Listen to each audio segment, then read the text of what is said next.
যে চন্দ্র উঠে গেলে নাকি পশু জবাই করতে হয় না। শুনেননি আপনারা? জানেন না?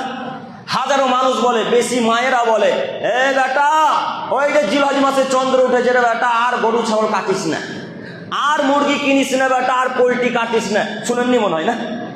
এই বাক্য মাটির তলে লাঠি মেরে পুঁতে দিতে হবে। এই বাক্যের 5 পয়সা মূল্য নেই। কে বলেছে যে চন্দ্র উঠে গেলে আর কোরবানি, কে বলেছে যে চন্দ্র উঠে গেলে আর পশু জবাই করতে হয় না? কে বললো? এ বাক্য তো রাসূলের নয়, এ বাক্য আপনার হুজুরের দেওয়া। এ বাক্য রাসূলের নয়, এটা আপনার হুজুরের দেওয়া। জি না, চন্দ্র উঠলেই কি আর না উঠলেই কি, যখন খুঁজে আপনি গরু ছাগল কাটতে পারেন, খেতে পারেন। মনে থাকবেন ইনশাল্লাহ? মনে থাকবেন ইনশাল্লাহ? আজকে থেকে চন্দ্রকার প্রাধান্য দিব না। মনে থাকবে না? আল্লাহ তুমি আমাদেরকে বোঝার তৌফিক দান করো, সকলেই বলি আমিন। উল্লেখ্য যে সূরা সাফফাত, সূরা কাউসার দুটি মাক্কি সূরা। এই সূরা দুটি মক্কাতে অবতীর্ণ হয়েছে। আবারও বলছি, মনোযোগ দিয়ে বক্তব্য শ্রবণ করবেন। চায়ের দোকানে গিয়ে আব্দুল করিমের নামে দুপুরের পর বৈকালবেলা আসরের সালাতের পর দুর্নাম করবেন, এটা আমি পছন্দ করি না। আর যদি করেন দুর্নাম, কিয়ামতের মাঠে আব্দুল করিমকে নেকি দিতে হবে, আপনি প্রস্তুত থাকিয়েন। এই জন্য বলছি, বক্তব্য শুনে যার থেকে যেন কিছু বলতে পারেন, এইভাবে বক্তব্য শ্রবণ করেন। আবারও বলছি, শোনেন, সূরা সাফফাত, সূরা কাউসার দুটি মাক্কি সূরা, অর্থাৎ এই সূরা দুটি মক্কাতে অবতীর্ণ হয়েছে। যদিও এই সূরা দুটি মক্কাতে অবতীর্ণ হয়েছে, তারপরেও কুরবানির বিধান কিন্তু মক্কাতে চালু হয়নি। আব্দুল করিম ভাই, কুরবানির বিধান কোথায় চালু হয়েছে? মদিনায়। দ্বিতীয় হিজরিতে বানু কাইনুকা যুদ্ধের পর রাসূল সাল্লাল্লাহু আলাইহি ওয়াসাল্লামের উপরে কুরবানির বিধান চালু হয়েছে। আব্দুল করিম ভাই, তাহলে কি কুরবানির বিধান আগে লোকের ছিল না? ছিল।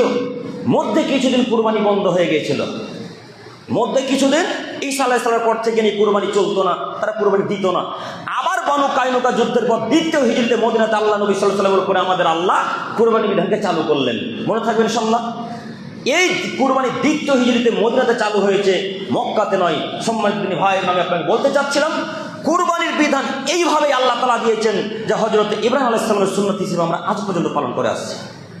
একটু আপনাকে আমি এখানে আরো একটি বাক্য দেখাই, নয় আপনি বুঝতে পারবেন না কুরবানির বিধান আগের মানুষের ছিল কিনা।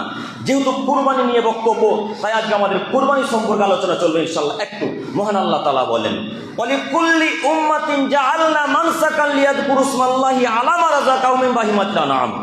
আদমের ছেলেমেয়ে শোনো, আমি আল্লাহ সুবহানাহু ওয়া তাআলা প্রত্যেক উম্মতের জন্য, প্রত্যেক জাতির জন্য কুরবানির বিধানকে চালু রেখেছিলাম। কেন? লিয়াযকুরু ইসমাল্লাহি আলা মা রাযাকাহুম মিন বাহিমাতিল আনআম। এই জন্য কুরবানির বিধান রেখেছি যেন তোমরা জবহের সময় আমার নাম নাও, অর্থাৎ বিসমিল্লাহি আল্লাহু আকবার বলে যেন আপনি কাটেন, এটা আল্লাহ বলছেন। আরো এই জন্য রেখেছি যেন তোমরা এই পশু প্রাণীর মাধ্যমে রিজিক খেতে পাও, তোমরা গোশত খেতে পাও, তোমাদের আহার হয়, একথা আল্লাহ বলছেন। এই বাক্য বলার পর আল্লাহ তাআলা বাক্যকে, বিষয়কে পরিবর্তন করে দিয়ে নতুন একটা বিষয় আয়াতের মধ্যে ভরে দিয়ে বললেন, ফাইলাহুকুম ইলাহু ওয়াহিদ। আদমের ছেলে মেয়ে, তোমরা মনে রাখো আমি আল্লাহ তাআলা এক, যিনি সপ্তম আসমানের উপরে থাকেন। ফালাহু আসলিমু, অতএব তোমরা তার নিকটে আত্মসমর্পণ করো।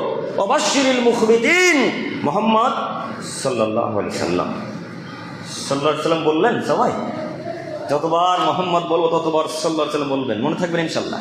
ইনশাআল্লাহ। মুহাম্মদ সাল্লাল্লাহু আলাইহি সাল্লাম, যারা নম্র মানুষ, যারা ভদ্র মানুষ, যারা ভালো মানুষ, তাদেরকে আপনি সুসংবাদ দেন জান্নাতে।